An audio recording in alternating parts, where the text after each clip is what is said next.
Hi all, welcome to Redski's Righteous Readings. I am Redski. So I hope everyone is doing well. So just get a sip of coffee here. Coffee, very important. Okay, feeling much better now. So we're continuing with the month of July, part 2 readings with our one and only beautiful Titania Fortune cards. So we are now going to go on with a 10 card reading for you, my darling Sagittarius. That's what we're going to do now. So your first card is days 15 and 16, second card days 17 and 18, so on and so forth. Cards 8, 9 and 10 will represent the 29th, 30th and 31st of July. Stay with me and I'll explain as we go. So don't worry if you're a little bit confused, I'll explain as we go through. Just stay with me here. So this is the reading for Sagittarius, July 15th through to the 31st. Best of luck. Here we go. So let's see what's coming through from our beautiful Sagittarius for the month of July. I hope you've all been well and doing good. It's school holidays here at the moment, so we're all struggling with our children all being home, as you've probably heard from my videos that I've been trying to get out at the moment. There's a lot of clutter going along in the background. I have 5 children, so keeping them all quiet during our reading of 10 minutes is almost impossible. But we'll see how we go, and if it gets a little rowdy, I'll just have to pause as we go through. Okay, so here we go for Saggies. Here we go.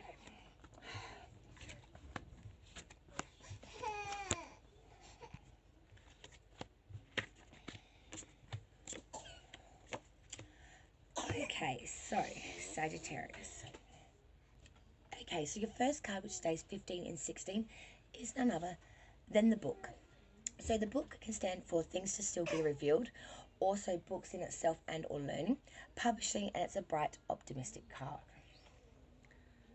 Alright, so second card, which is days 17th and 18th of July, is therefore none other than the stork. So the stork can stand for loyalty, but also travel, and it's an important occasion.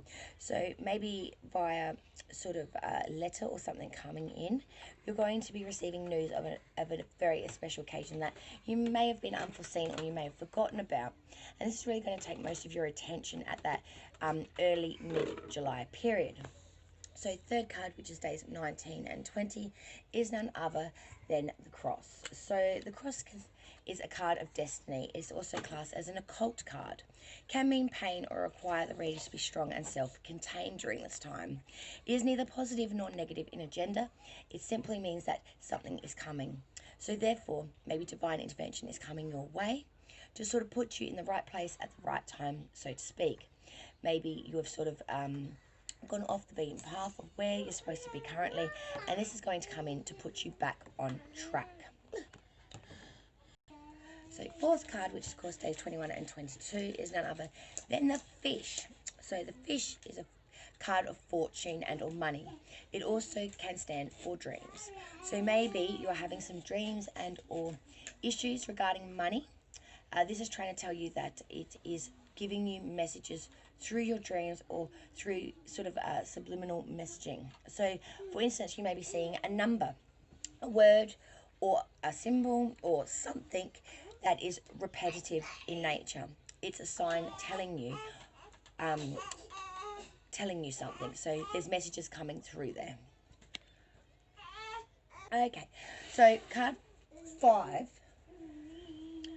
is days 23 and 24th of July, and that is the ship or boat. So the ship stands for travel and also overseas connection, can also mean affairs are moving rather stagnant. So I do see some travel here, probably over abroad when we're able to.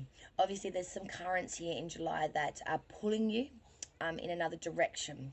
So again, like I said with the fish card and that religious occult card, that maybe you're not on your current right path at the moment.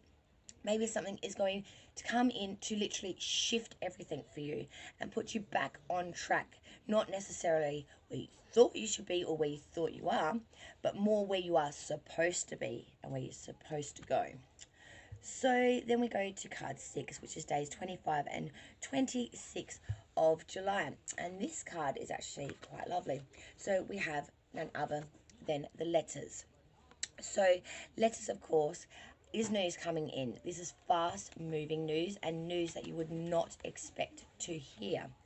It's also, it can also mean a contract, but it is definitely a sign of communication, and it is a happy card.